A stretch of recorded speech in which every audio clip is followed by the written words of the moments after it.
আজকে আমি আপনাদেরকে গরুর তেল দিয়ে চিপস বানিয়ে দেখাবো। শুনতে অবাক লাগলেও এটাই সত্যি। চিপস কিন্তু খেতে অনেক মজা হয়। দেখতেই পাচ্ছেন কতটা লোভনীয় দেখাচ্ছে। এই রেসিপিটা আমার বড় আম্মার, যিনি পৃথিবীর থেকে চলে গিয়েছে, তার জন্য সবাই দোয়া করবেন। যাই হোক, আমি যেভাবে এই চিপসটা তৈরি করছি, প্রথমে আমি গরুর তেলগুলো নিয়ে নিয়েছি। প্রতি বছর কোরবানি ঈদে এই চিপসটা আমি করে খাই। গরুর তেলগুলো আমি ফ্রিজে রেখে দিয়েছিলাম, সেখান থেকে ভিজে রেখেছি। গলতে যেহেতু সময় লাগছিল, তাই আমি এভাবেই চুলায় উঠিয়ে দিয়েছি। আর যখন গলে আসছে, তারপরে একটু পানি দিয়ে আর একটু জাল করে নিয়েছি। এতে করে ভালো করে পরিষ্কার হয়ে যায়। তেলের ভিতর কিছু রক্ত টক্ত থাকলে সেটাও বের হয়ে যায়। যাই হোক, আমি এটা জাল করে নেওয়ার পরে ধুয়ে নিয়েছি। আবার ভালো করে ধুয়ে ছোট ছোট পিস করে নিয়েছি। পিস করে নিয়ে এটা করতে কোনো প্রকার ঝামেলা নাই, বিশ্বাস করেন। আর এটা করা যে এত সহজ, এটা শুধুমাত্র জাল দিতে হবে, এটার সাথে আর কিছু দিতে হবে না। প্রায় 10-15 মিনিট জাল করলেই কিন্তু এই রেসিপিটা তৈরি হয়ে যায়। আর এটা ঝামেলাবিহীন, খেতে কিন্তু অনেক মজা। যাই হোক, কথা বলতে বলতে আমার ভেজে না হয়ে গিয়েছে। দেখুন, নিজে নিজেই তেল ছেড়ে দিয়েছে।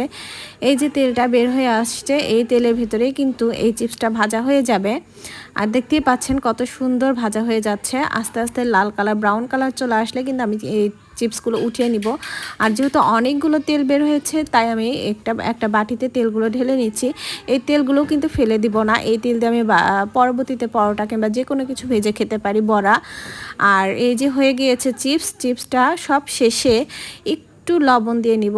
দেখুন কতগুলো তেল কতটুকু হয়ে গিয়েছে। সবগুলো তেল যখন বের হয়ে আসবে, তখন কিন্তু আপনার এই গরুর তেলের চিপস রেডি হয়ে যাবে। আর এটা আমি একটু লবণ দিয়ে আর একটু ভেজে নিব, যেন লবণটা ভালোভাবে ভিতরে প্রবেশ করে।